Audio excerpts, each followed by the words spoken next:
Selamat siang semuanya. Kita bertemu lagi di dalam pelajaran agama Kristen pada siang hari ini.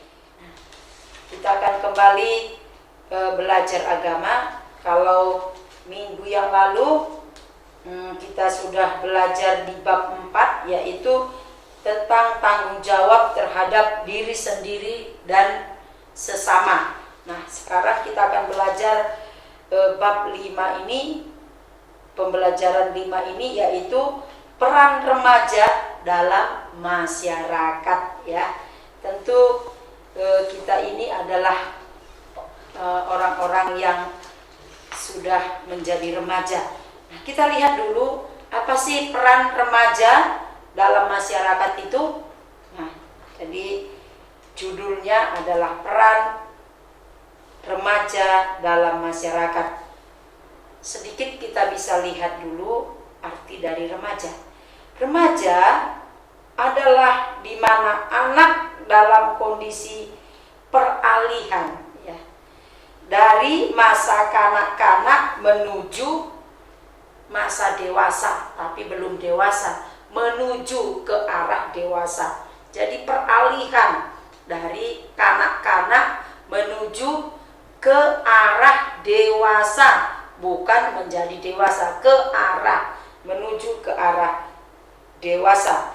Di mana masa pertumbuhan menuju ke matengan secara fisik, ya. Jadi peralihan dari kanak-kanak ke remaja itu adalah menuju peralihan ke matengan secara fisik, seksual, emosional, itu beralih. Jadi anak remaja mungkin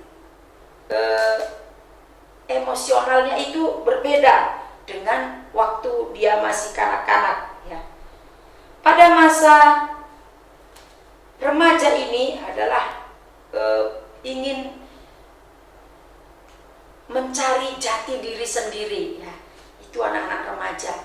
Jadi anak-anak remaja perlu kita ketahui bahwa kita memang saat peralihan menuju ke arah kedewasaan. Tetapi kita harus tahu bahwa kita ini harus memiliki satu hal-hal yang positif, ya. Mereka sudah tidak disebut lagi anak-anak lagi, ya, tidak disebut lagi anak-anak, tetapi juga belum disebut dewasa. Itu keadaan kita, anak-anak remaja. Nah, bukan anak-anak, tetapi juga bukan dewasa, di tengah-tengahnya, ya, menuju ke arah dewasa. Pada masa ini mereka sering berbuat aneh. Anak-anak remaja memang ingin menunjukkan kebisaannya, ya, dia bisa. Nah, agak-agak aneh memang sikapnya ataupun tingkahnya anak-anak remaja ini. Nah, agak-agak aneh sedikit. Sebab ia sendiri belum mengerti apa yang harus diperbuat. Masa ini sering disebut dengan masa di mana dia bisa mengerti siapa dia sebenarnya, yaitu masa pertumbuhan menjadi matang, juga sering disebut dengan masa badai atau stres, ya, strom. Jadi masa yang peralihan ini tadi, ya, masa ada badai, ya, gampang diombang-ambingkan, gampang dipengaruhi juga. Makanya hati-hati anak-anak remaja sekarang ini gampang gampang terpengaruh.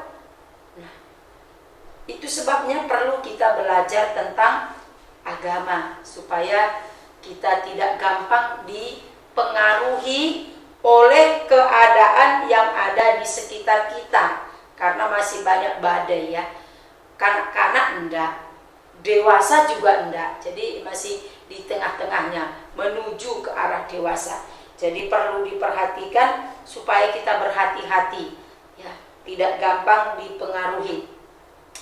Beberapa hal menunjukkan tanda-tanda pada masa remaja, ya.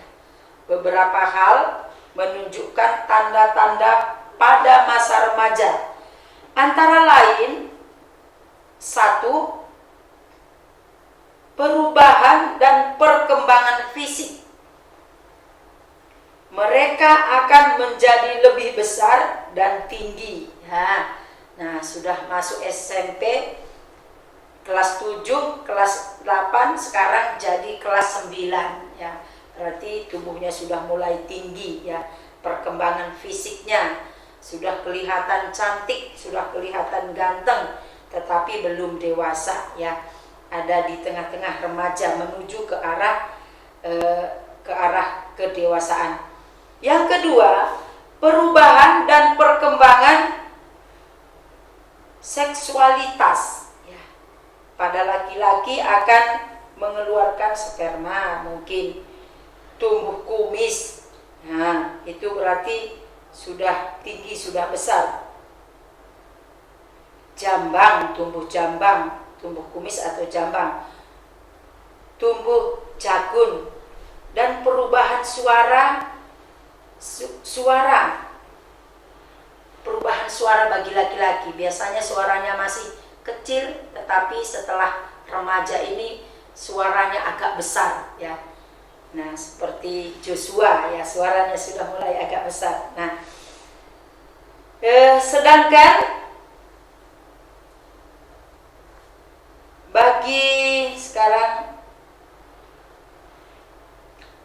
bagi perempuan atau pada wanita akan mengalami menstruasi ya. Itu berarti sudah remaja. Tubuh menjadi khas kewanitaan ya. Mulai cantik mukanya, tubuhnya mulai cantik. Tumbuh rambut di bagian-bagian tertentu, itu sudah menandakan dia sudah remaja. Yang keempat, mengalami perubahan dan perkembangan intelektualitas.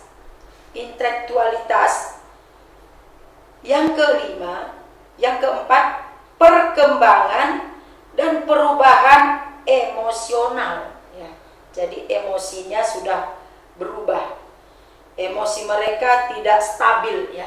Pada wanita emosinya tidak stabil, kadang gampang marah, gampang gondok, gampang menangis.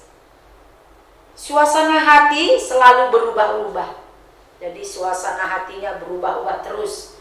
Nah, kadang sulit untuk dimengerti ya, gampang gondok, gampang menangis, itu perubahannya.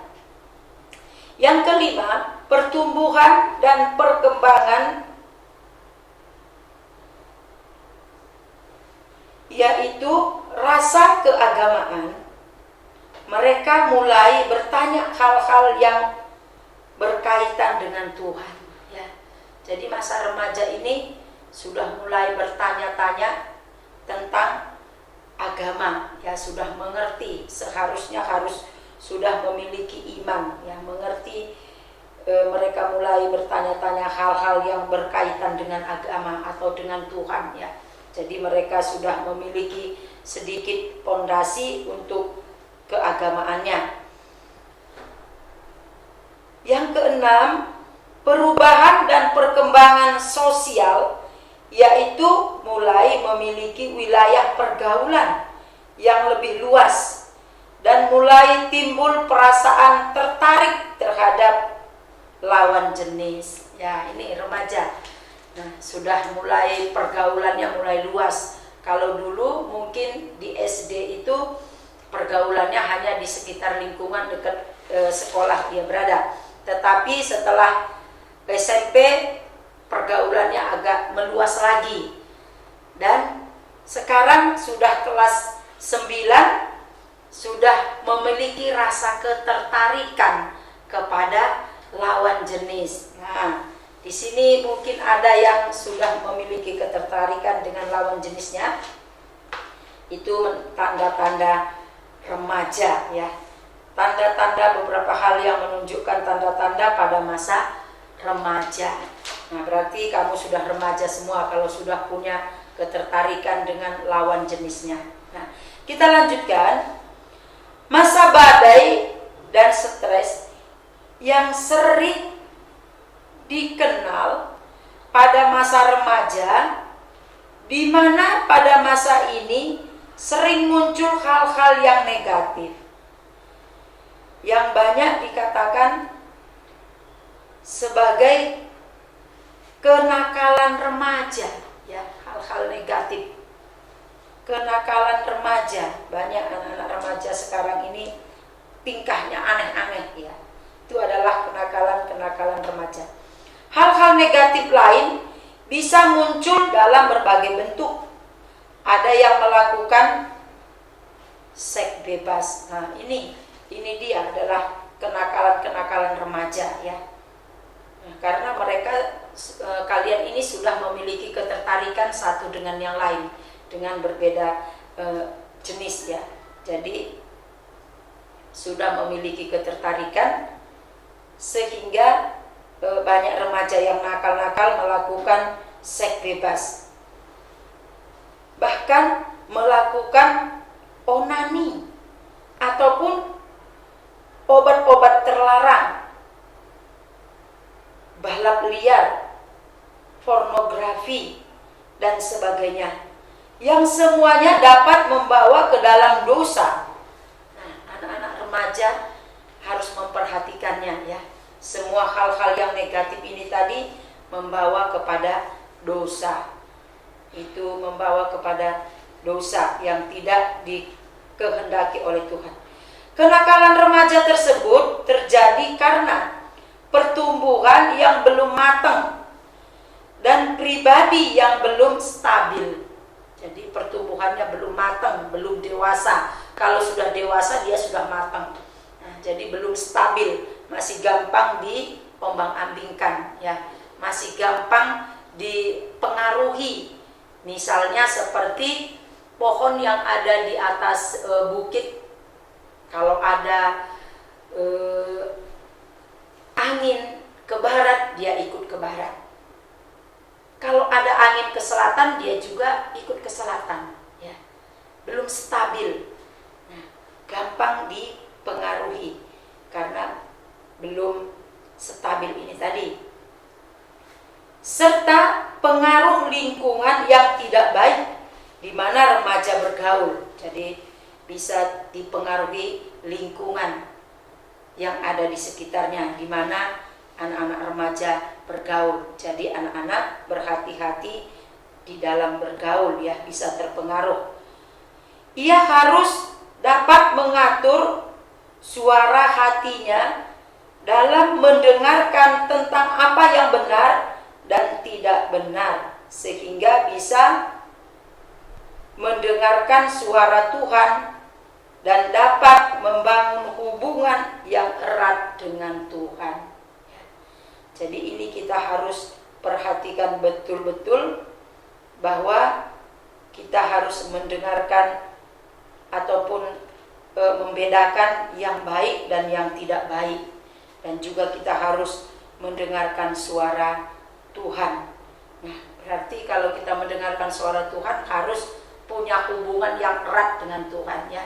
Sehingga bisa mengingatkan kita saat kita melakukan sesuatu agar hidup kita tetap di dalam kebenaran, ya. Hidup kita bukanlah milik kita sendiri, tetapi milik Kristus. Sebab aku telah mati oleh hukum Taurat untuk hukum Taurat, supaya aku hidup untuk Allah. Aku telah disalibkan dengan Kristus. Namun aku hidup, tetapi bukan lagi aku sendiri yang hidup, melainkan Kristus yang hidup di dalam aku.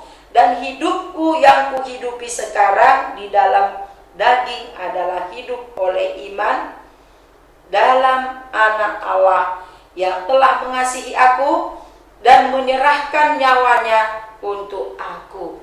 Ini adalah perkataan Rasul Paulus, ya. Jadi hidupku bukannya aku lagi, kata firman Tuhan, tetapi Kristus hidup di dalam aku. Itu kita bisa baca di dalam Galatia pasal 2 ayat 19 sampai ayat yang ke-20. Hidup kita adalah milik Kristus. Setuju ya bahwa kita ini adalah milik Kristus. Karena kita percaya kepada Tuhan, kita anak-anak Allah, kita telah dibeli dengan harga yang mahal, bukan dengan emas atau perak atau uang, tetapi dengan darah Kristus. Jadi hidup kita ini adalah milik Kristus, sehingga kita tidak boleh sembarangan dalam menggunakan hidup kita, tetapi harus menyesuaikan diri dengan Kristus.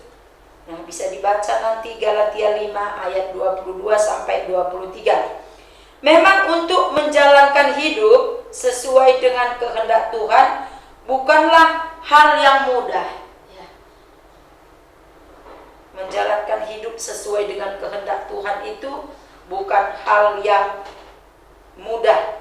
Sebab dalam kehidupan sehari-hari banyak tantangan dan rintangan dan banyak tawaran-tawaran yang menggiurkan hati.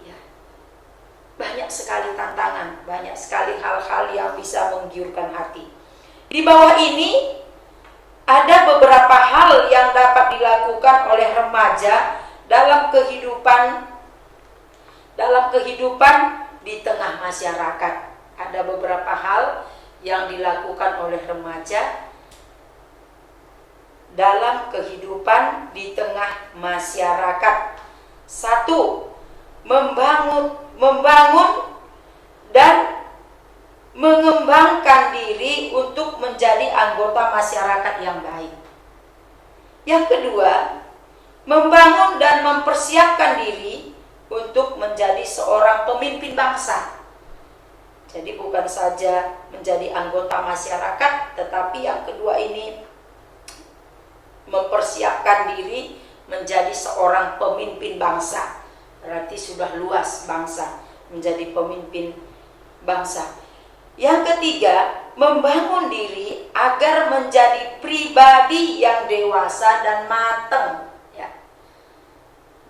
Membangun diri agar menjadi pribadi yang dewasa, yang matang, yang mengerti, yang bisa mengerti mana yang baik dan mana yang tidak baik. Yang keempat, membangun dan mengembangkan agar menjadi orang beriman kepada Tuhan yang baik. Jadi mengembangkan beriman kepada Tuhan yang baik.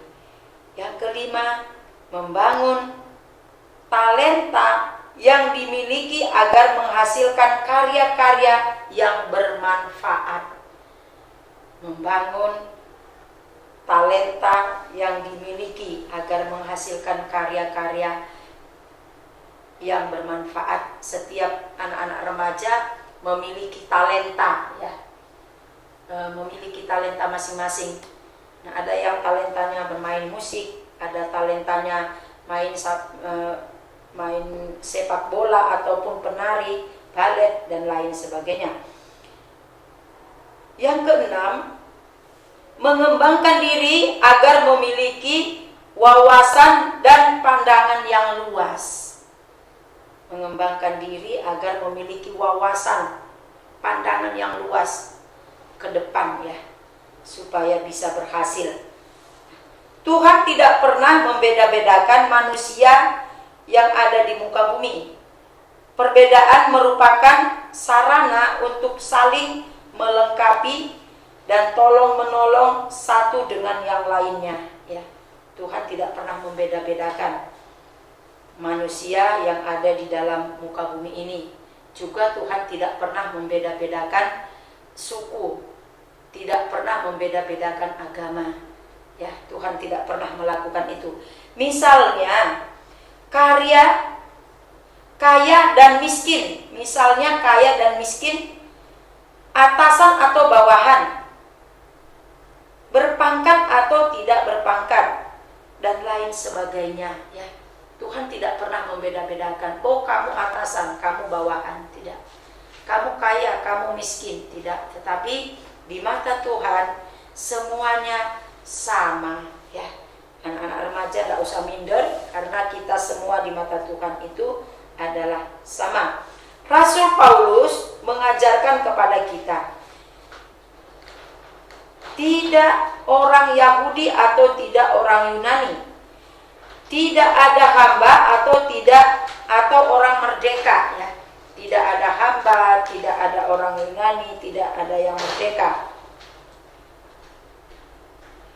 Tidak ada laki-laki atau perempuan, karena kamu semua adalah satu di dalam Kristus. Nah, Tuhan itu tidak membeda-bedakan laki-laki atau perempuan, ya, tidak dibeda-bedakan. Di suatu daerah masih ada adat antara laki-laki dan perempuan itu dibedakan. Nah, harta kalau laki-laki lebih banyak mendapatkan ahli waris daripada perempuan. Nah, tetapi Kristus tidak membeda-bedakan. Galatia 3 ayat 28. Sikap membeda-bedakan orang lain dalam pergaulan merupakan fakta mengingkari kebenaran firman Tuhan yang memberikan pengajaran bahwa semua orang sama dan memiliki derajat yang sama di hadapan Tuhan, ya. Semua orang sama, derajatnya juga sama di hadapan Tuhan, tidak ada yang berbeda. Tindakan membeda-bedakan sama dengan bertindak tidak adil kepada orang lain. Jadi kalau kita suka membeda-bedakan suku, berarti kita tidak adil, ya. Tuhan tidak membeda-bedakan, ya, berarti kita tidak adil. Nah, jika kita menghendaki orang berbuat baik, adil dan tidak membedakan kita dengan orang lain, maka kita harus melakukan terlebih dahulu dengan tidak membeda-bedakan orang lain, ya. Kalau kita ingin orang lain berbuat baik kepada kita, terlebih dahulu kita lakukan berbuat baik kepada orang itu, ya. Matius 23 ayat 23 nanti dibaca. Kita harus berbuat baik dan adil, tidak hanya kepada orang yang dikenal saja, ya. Kita harus berbuat baik dan adil kepada orang yang kita kenal saja atau teman kita. Tetapi kita harus berbuat baik kepada semua orang, ya, walaupun kita tidak mengenal orang itu. Nah, sikap demikian yang harus dimiliki oleh orang yang telah diselamatkan oleh darah Kristus. Penebusan adalah anugerah terbesar, adil dan penebusan adalah anugerah terbesar yang kita terima secara cuma-cuma dari Tuhan. Maka setiap kali kita melakukan tindakan adil dan baik kepada orang lain, seharusnya tanpa mengharapkan imbalan dari orang lain, ya. Jadi tidak mengharapkan, kalau saya berbuat baik nanti kamu juga harus berbuat baik, itu namanya mengharapkan. Yang penting kita berbuat baik, dia berbuat baik atau tidak itu urusannya dia, ya. Tidak usah diharap-harapkan. Hidup di tengah masyarakat yang penuh kemajemukan harus disyukuri, sebab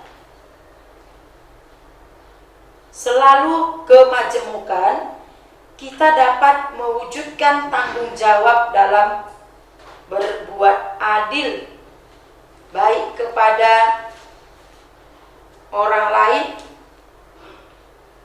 Kita berbuat adil dengan melakukan perbuatan tersebut, maka kita bisa berbuat kasih dengan menghibur, memperhatikan dan tolong-menolong dengan orang lain untuk mewujudkan kedamaian dan kesejahteraan kepada semua orang, ya. Dengan melakukan perbuatan tersebut, maka kita bisa berbuat kasih dan menghibur, memperhatikan, tolong-menolong satu Yesus adalah penuh dengan kasih. Nah, semua yang dia lakukan karena kasihnya. Dia mati di kayu salib karena kasih. Dia juga menebus dosa-dosa kita karena kasih. Nah, cara menjaga iman. Bagaimana caranya kita menjaga iman? Agar remaja bisa hidup dengan baik dan berkembang sesuai dengan kehendak Tuhan, ia harus tetap menjaga imannya kepada Tuhan. Menjaga imannya kepada Tuhan. Terlebih menghadapi dampak negatif dan kemajuan teknologi, informasi, dan yang begitu cepat. Remaja harus berusaha dengan cara yang baik dan benar, yaitu menghadapi melalui kekuatan iman. Ya. Jadi apalagi remaja sekarang ini harus memiliki iman yang kuat supaya tidak gampang terpengaruh. Nah, di bawah ini ada beberapa cara untuk menjaga iman agar dapat dipergunakan untuk menghadapi godaan. Ya. Kita bisa lihat apa yang bisa kita lakukan. Satu, kita bisa baca di dalam Efesus pasal 6 ayat 10 sampai 20 ya. Jemaat Efesus yang melawan godaan iblis dengan melakukan perang rohani, dengan menggunakan senjata rohani. Coba sebutkan macam-macam senjata rohani tersebut. Mungkin pertama bisa kita ketahui adalah iman, doa, ya, pujian, itu adalah senjata rohani. Yang kedua, membaca dan merenungkan firman Tuhan, bertekun dalam doa. Ya. Membaca, merenungkan firman Tuhan, dan bertekun di dalam doa. Kita bisa berkembang secara rohani jika selalu berkomunikasi dengan Tuhan. Nah, kalau kita membuat hubungan yang baik dengan Tuhan, kita selalu berhubungan, setiap hari berdoa, setiap hari membaca firman Tuhan. Nah, hubungan kita dengan Tuhan itu adalah sangat akrab, ya, sangat baik. Kita akan berkembang. Cara untuk berkomunikasi dengan Tuhan ialah melalui doa, pujian, membaca firman Tuhan, serta merenungkan firman-Nya.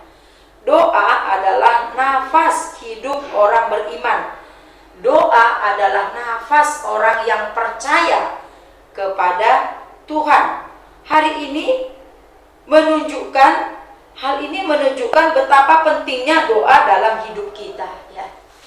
Jadi penting sekali doa karena itu dikatakan sebuah nafas, ya. Nafas orang yang percaya kepada Tuhan, nafas orang yang beriman kepada Tuhan, yaitu doa. Usahakan setiap hari harus berdoa sebagaimana kita bernafas, ya, karena nafas itu penting. Jadi doa itu juga sangat penting. Kalau kita tidak bernafas berarti kita sudah mati. Nah, kalau kita tidak berdoa berarti kita sudah mati secara rohani, ya. Tidak ada hubungan lagi dengan Tuhan. Nah, itu sebabnya doa itu adalah sebuah nafas. Yang ketiga, pengakuan iman. Biasanya pengakuan disebut dengan yang berfungsi sebagai alat dan senjata untuk melawan ajaran-ajaran sesat yang berkembang di luar lingkungan atau di luar gereja, ya, di luar komunitas kita sehari-hari. Jagalah imanmu agar tetap kuat dan menang melawan ajaran-ajaran yang menyesatkan sehingga imanmu tidak akan goyah.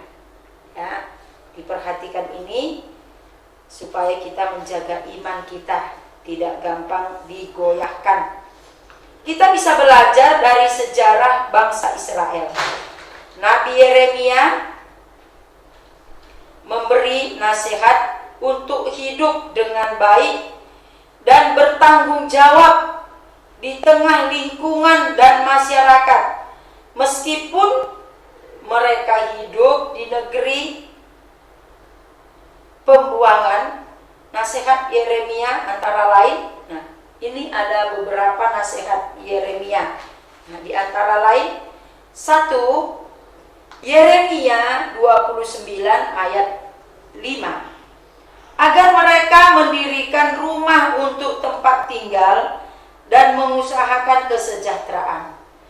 Allah menghendaki agar mereka menjadi kelompok masyarakat yang baik, walaupun di tengah kehidupan bangsa lain. Ya. Jadi ini nasihat Nabi Yeremia, supaya mereka bisa membangun rumah, nah, mengusahakan kesejahteraan di mana mereka tinggal.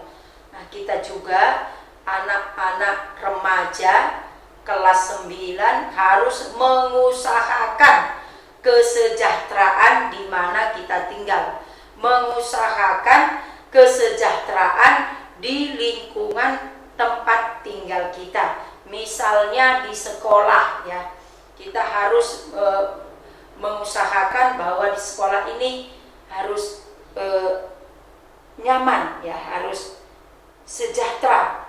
Nah, karena kehadiran kita harus mengusahakannya itu. Allah menghendaki agar mereka menjadi kelompok masyarakat yang baik.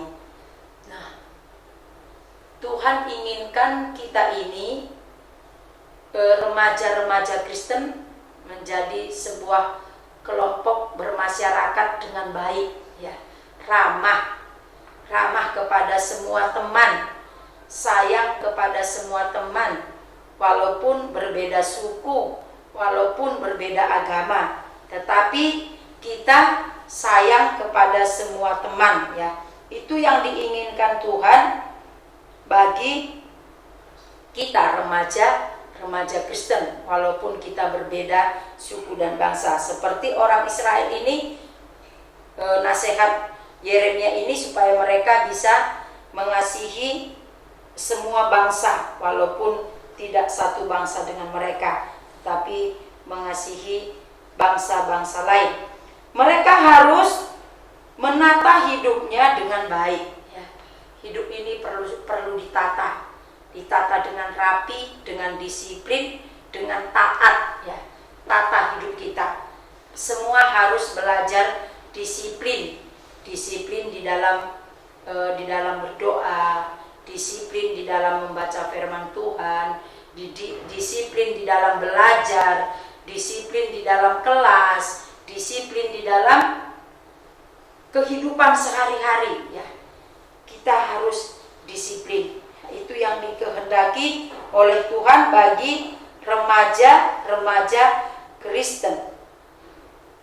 Harus ditata kedisiplinannya dengan baik, bekerja dengan baik dan tidak mengganggu orang lain, bahkan tidak menjadikan permasalahan dan beban bagi orang lain, ya. Jadi tidak membuat masalah, ya. Tidak menjadikan permasalahan, tidak mengganggu temannya, tidak mengganggu orang lain, pokoknya, ya. Saya percaya bahwa tidak ada yang mengganggu teman-temannya yang ada di tempat ini. Semua saling mengasihi, semua saling tolong-menolong, ya, saling menghormati satu dengan yang lain, ya, menghormati di dalam perbedaan, menghormati di dalam perbedaan keyakinan. Nah, orang Kristen menghormati orang Islam. Demikian juga orang Kristen juga menghormati orang Hindu. Kita semuanya saling menghormati satu dengan yang lainnya. Demikian halnya dengan kita. Hendaknya hidup dengan baik dan bertanggung jawab segala yang dipercayakan kepada kita, sehingga kita tidak menjadi beban dan permasalahan bagi orang lain. Menjaga dirinya, supaya tidak menjadi permasalahan dengan orang lain, tidak bermasalah dengan orang lain ya. Saya percaya semua anak-anak remaja di kelas 9 ini tidak ada yang bermusuhan satu dengan yang lain, tetapi semua harus saling hormat menghormati ya, di dalam perbedaan. Yang kedua, nasihat Yeremia ini kepada bangsa Israel kita bisa baca di dalam Yeremia pasal 29 ayat 7. Yeremia 29 ayat 7. Mereka diminta untuk mengusahakan kesejahteraan kota yang mereka diami ya. Jadi harus mengusahakan kesejahteraan kota yang mereka diami ya. Jadi orang Israel ini harus mengusahakan kesejahteraan kota di mana mereka tinggal. Nah, pesan ini juga berlaku bagi semua siswa kelas 9, harus mengusahakan kesejahteraan di kota di mana kita tinggal ataupun di sekolah di mana kita bersekolah ataupun di lingkungan di mana kita tinggal. Kita harus mengusahakan kesejahteraannya ya. Jangan membuat kerusuhan. Diharapkan mereka berdoa untuk kesejahteraan kota. Jadi setelah diusahakan untuk kesejahteraannya, harus juga mendoakan, berdoa buat kota di mana mereka tinggal ya. Berarti kita juga harus berdoa bagi tempat di mana kita tinggal. Nah, juga berdoa buat sekolah di mana kita bersekolah, berdoa buat lingkungan di mana kita ada ya. Kalau kita ada di sekolah, di lab school, maka kita juga berdoa untuk sekolah kita ini supaya sekolah kita ini bisa maju dan banyak juga teman-teman yang lain ya. Kita doakan, juga berdoa buat guru-gurunya semua supaya guru-gurunya juga bisa tetap sehat dan tetap juga memberikan ilmu kepada kita ya, menyalurkan ilmu kepada kita. Selanjutnya kita bisa lihat nasihat tersebut juga ditujukan kepada kita agar kita terlibat dalam membangun masyarakat yang damai sejahtera ya. Membangun masyarakat yang damai dan sejahtera. Dalam 1 Timotius pasal 2 ayat 1 sampai 2 diperintahkan untuk mendoakan semua orang di masyarakat kita ya. Jadi kita doakan semua masyarakat, doakan semua pemimpin, doakan semua bangsa kita ini, doakan keamanan negara kita ya. Ini yang diajarkan oleh 1 Timotius pasal 2 ayat 1 sampai 2 ya.